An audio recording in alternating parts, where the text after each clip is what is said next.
Meus irmãos, boa noite. Nós vamos, nesta noite, estudarmos o texto bíblico, a Transfiguração. Então, nós vamos ler Mateus, de 17 a 8. Tá? Nós vamos ler até o verso 8, não o versículo 13, como estará aí. Tá? Isso faz parte do comentário expositivo do Novo Testamento. Eu resolvi escolher esse comentário, dos comentários que eu tenho aqui, porque o autor procura ressaltar a glória de Cristo nesse texto. Muitos outros estudiosos que fizeram comentários de Mateus, eles preferem ressaltar os erros de Pedro e dos discípulos. Mas esse autor, ele trata da glória de Cristo nesse texto, tá?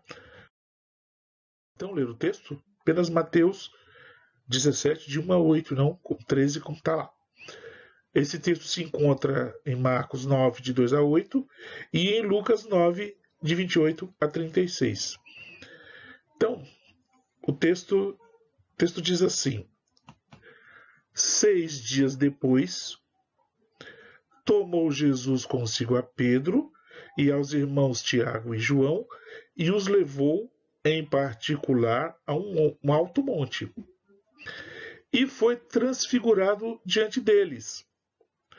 O seu rosto resplandecia como o sol, e as suas vestes tornaram-se brancas como a luz. E eis que lhes apareceram Moisés e Elias, falando com ele. Então disse Pedro a Jesus: Senhor, bom estamos aqui. Se queres, farei 3 tendas. Uma será tua, outra para Moisés, outra para Elias. Falava ele ainda quando uma nuvem luminosa os envolveu.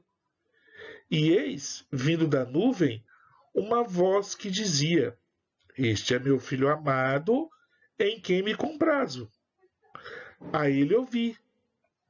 Ouvindo-a, os discípulos caíram de bruços, tomados de medo. Aproximando-se deles, tocou-lhes Jesus, dizendo: Erguei-vos e não temais. Então eles, levantando os olhos, a ninguém viram, senão Jesus. Vamos ter uma palavra de oração? Senhor, muito obrigado por esta noite. Muito obrigado porque as tuas escrituras sagradas falam a respeito da glória de Cristo. A glória da sua pessoa, a glória do teu reino, a glória da cruz e a glória da submissão. Queremos nesta noite olhar para esse texto e não ver os erros de Pedro nem dos discípulos, mas ver como deve ser visto sempre na tua palavra, a tua glória. Abençoe-nos nesta noite. Nós oramos em nome de Jesus. Amém. Então, meus irmãos, esse texto, como eu havia dito,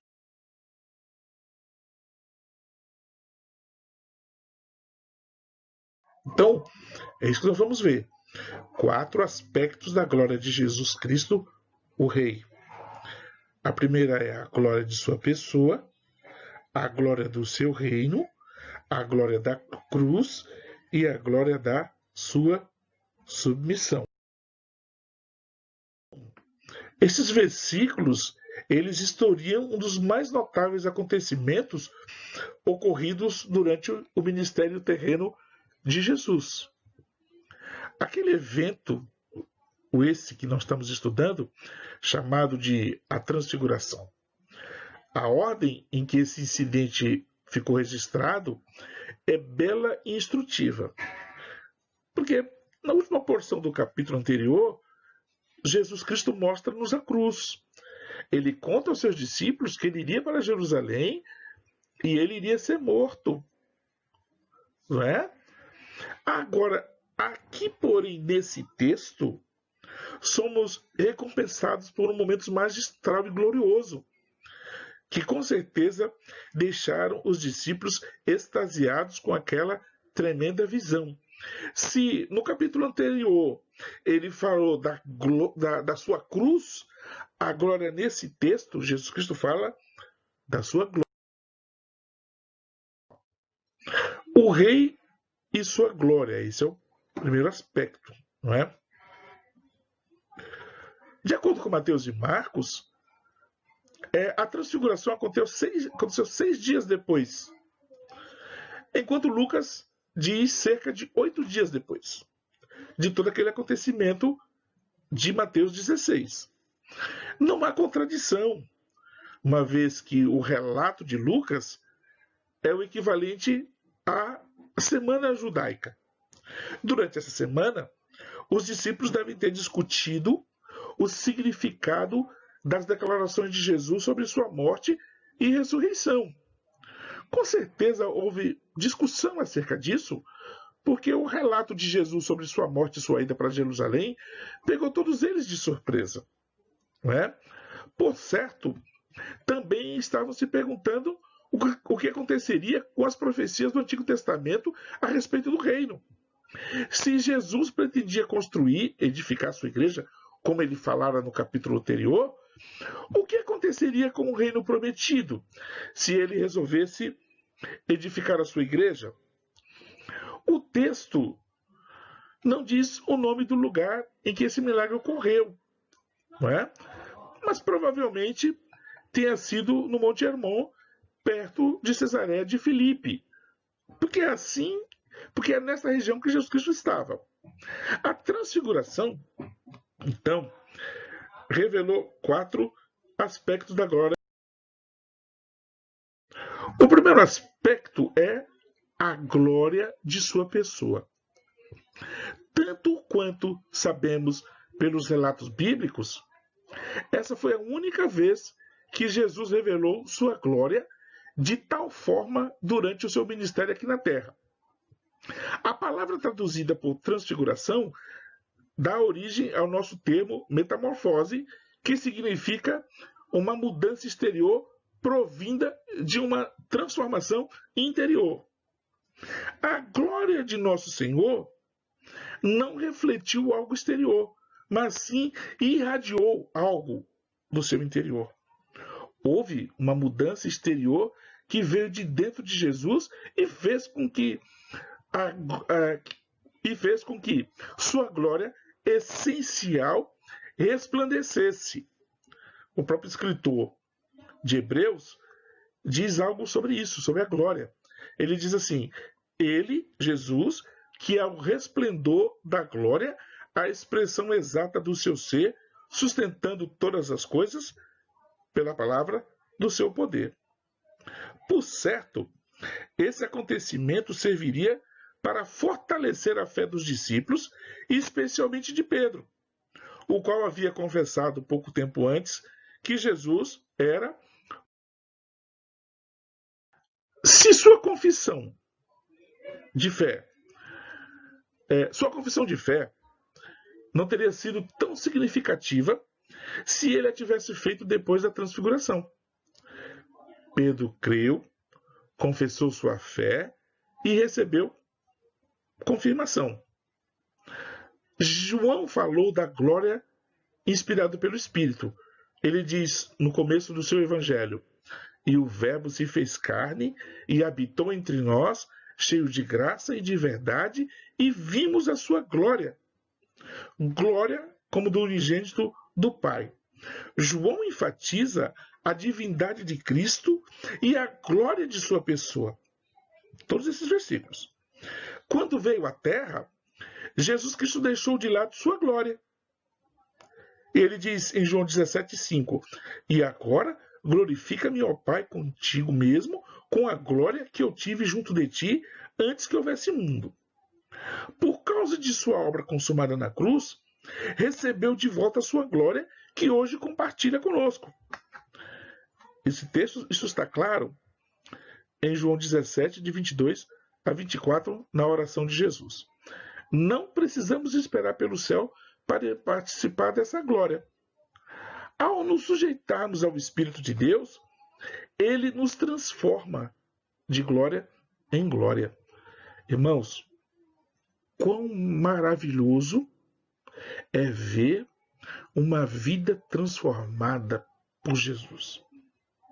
Quando vemos alguém que foi transformado por Deus, isso é glória. Deus é glorificado quando isso acontece. Então, primeiro aspecto aqui é a glória de sua. O segundo aspecto desse texto é a glória do seu reino. No encerramento de seu sermão sobre tomar a cruz, Jesus prometeu que alguns de seus discípulos veriam o Filho do Homem no seu reino. Selecionou Pedro, Tiago e João para testemunhar esse acontecimento. Esses 3 amigos haviam acompanhado Jesus à casa de Jairo e posteriormente estariam com ele no jardim de Getsêmani antes da crucificação.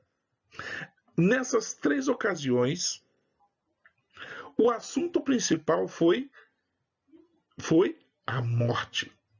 Jesus estava ensinando a estes 3 homens que ele é vitorioso sobre a morte da filha de Jairo e se entregou à morte no jardim. A transfiguração ensinou que ele foi glorificado na morte. A presença de Moisés e de Elias foi significativo, pois Moisés representava a lei e Elias os profetas. Toda a lei e os profetas apontam para Cristo e se cumprem em Cristo. Nenhuma palavra do Antigo Testamento deixará de ser cumprida. O reino prometido será estabelecido, como está escrito em Lucas. Assim como esses 3 discípulos viram Jesus glorificado na terra, também o povo de Deus o veria em seu reino glorioso, como está escrito em Apocalipse. Pedro aprendeu essa lição e nunca mais a esqueceu. Porque não vos demos a conhecer o poder e a vinda de nosso Senhor Jesus Cristo, seguindo fábulas engenhosamente inventadas, mas nós mesmos fomos testemunhas oculares da sua majestade. Temos assim, tanto mais confirmada a palavra profética, e fazeis bem em atendê-la, como a uma candeia que brilha em lugar tenebroso, até que o dia clareie e a estrela da alva nasça em vosso coração. A experiência de Pedro no monte apenas fortaleceu a sua fé nas profecias do Antigo Testamento. E a gente percebe isso em todas as suas cartas. O mais importante não era testemunhar grandes feitos e prodígios, mas ouvir o Filho. Não era fazer tenda, como Pedro queria, mas era ouvir o Filho. Deus diz: este é meu Filho amado, em quem me comprazo, a ele ouvi. Todos os que são nascidos de novo pertencem ao reino de Deus. Como diz João 3, de 3 a 5. Trata-se de um reino espiritual, separado das coisas materiais deste mundo. Paulo assim se expressa acerca do reino, porque o reino de Deus não é comida nem bebida, na justiça e paz e alegria no Espírito. Foi isso que Cristo veio nos trazer, o reino, não é? E o que ele diz em Mateus 6? Ele diz: buscar em primeiro lugar o reino de Deus. Então é o reino buscado. O terceiro aspecto desse texto é a glória da cruz, né? Os discípulos precisavam aprender que o sofrimento e a glória andam juntos. Pedro não queria que Jesus fosse a Jerusalém para morrer, de modo que Jesus teve de ensinar-lhe que, sem seu sofrimento e morte, não haveria glória. Sem dúvida, Pedro aprendeu essa lição, pois em sua primeira epístola enfatiza repetidamente o sofrimento e glória. Seu sofrimento e morte não seriam um acidente, mas uma conquista. Pelo fato de Cristo ter morrido e pago o preço, podemos ser redimidos, comprados e libertados. Os 2 discípulos de Emaús esperavam que Jesus libertasse a nação da escravidão romana. Está em Lucas, capítulo 24, versículo 21. Ora, eles dizem, nós esperávamos que fosse ele quem havia de redimir a Israel. Mas depois de tudo isso, é já este o 3º dia desde que tais coisas sucederam. Jesus não morreu para oferecer liberdade política, mas sim para conceder. Nós fomos libertos do sistema do mundo, como está escrito em Gálatas capítulo 1, versículos 3 e 4. Jesus Cristo, o qual se entregou a si mesmo pelos nossos pecados, para nos desarraigar deste mundo perverso. Então, o propósito da morte dele é nos libertar de uma vida fútil e sem propósito, como diz Pedro em sua carta. E ainda, em Tito, nós lemos o seguinte: sabendo que não foi mediante coisas corruptíveis, como prata ou ouro, que fostes resgatados do vosso fútil procedimento que vossos pais vos legaram, não é? E da iniquidade, como afirma Tito 2,14, o qual a si mesmo se deu por nós, a fim de remir-nos de toda iniquidade, e purificar para si mesmo um povo exclusivamente seu, zeloso de boas obras. Então, é na cruz de Cristo que nós encontramos redenção. É na cruz de Cristo que nós encontramos o perdão. É na cruz de Cristo que nós estamos livres do nosso fútil modo de viver, não é? Então, o importante é que nossa redenção em Cristo é decisiva e definitiva. E por último, no 4º aspecto, há a glória de sua submissão. Pedro não conseguia entender porque o Filho de Deus se sujeitaria a homens perversos e sofreria voluntariamente. Deus usou a transfiguração para ensinar a Pedro que Jesus é glorificado quando negamos a nós mesmos, tomamos a nossa cruz e o seguimos. Isso está em Mateus 16. A filosofia do mundo é salve sua vida, mas a filosofia cristã é entregue sua vida a Deus. Ao se colocar diante deles em glória, Jesus provou aos seus 3 discípulos que a entrega sempre conduz à glória. Primeiro o sofrimento, depois a glória. Primeiro a cruz, depois a coroa. Pedro opôs-se à cruz quando Jesus mencionou sua morte pela primeira vez. No jardim, usou sua espada para defender o mestre. Está em Mateus 18:10. Até mesmo no Monte da Transfiguração, tentou dizer a Jesus o que fazer, pois queria construir ali 3 tendas, uma para Jesus, outra para Moisés, outra para Elias, para que todos permanecessem ali e desfrutassem dessa. Percebem que os discípulos ainda não tinham entendido a razão da vinda dele e da sua morte? Mas, nesse texto, o Pai interrompe Pedro. Deus fez com que Moisés e Elias desaparecessem e não permitiu que seu filho amado fosse colocado no mesmo nível dos outros 2. Então, eles, levantando os olhos, a ninguém viram, senão Jesus. Em todo seu ministério, Jesus exaltou a glória do Pai. Ele disse: quem fala por si mesmo está procurando a sua própria glória. Mas o que procura a glória de quem o enviou, esse é verdadeiro e nele não há injustiça. E ainda em João 8,50, ele diz assim: eu não procuro a minha própria glória. Há quem a busque e julgue. Então Jesus Cristo ele procurou sempre a glória do Pai. Esse exemplo de Cristo deve ser por nós imitados, né? E para concluir, John Owen assim se expressa sobre a glória de Cristo. A glória de Cristo está muito além do alcance de nossa mente presente, de nossa presente compreensão humana. Não podemos olhar diretamente para o sol sem ficarmos cegos. Semelhantemente, com os olhos naturais, não podemos ter nenhuma visão verdadeira da glória de Cristo. Que o Senhor nos abençoe. Que o Senhor nos desperte para imitarmos a Cristo. Buscarmos em todas as nossas ações a glória do Pai. Né? A glória do Pai. Tudo aquilo que nós formos fazer, que esteja em nossa mente sempre o desejo de glorificar o Pai. Oremos. Obrigado, Senhor, por esta noite.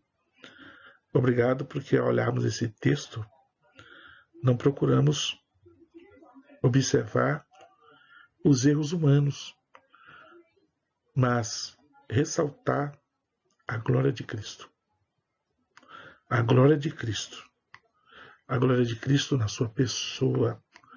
A glória de Cristo no seu reino, na cruz e na sua submissão.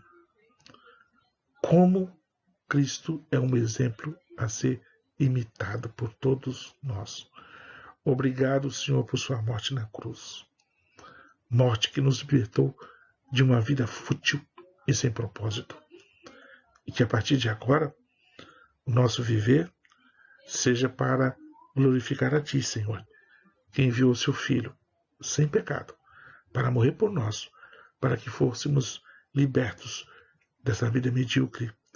E que o nosso desejo agora seja vivermos para a Tua honra e glória, e que o nosso viver seja um viver de adoração e louvor. Perdoa os nossos pecados e nos abençoe. Nós oramos em nome de Jesus. Amém. Deus nos abençoe, irmãos.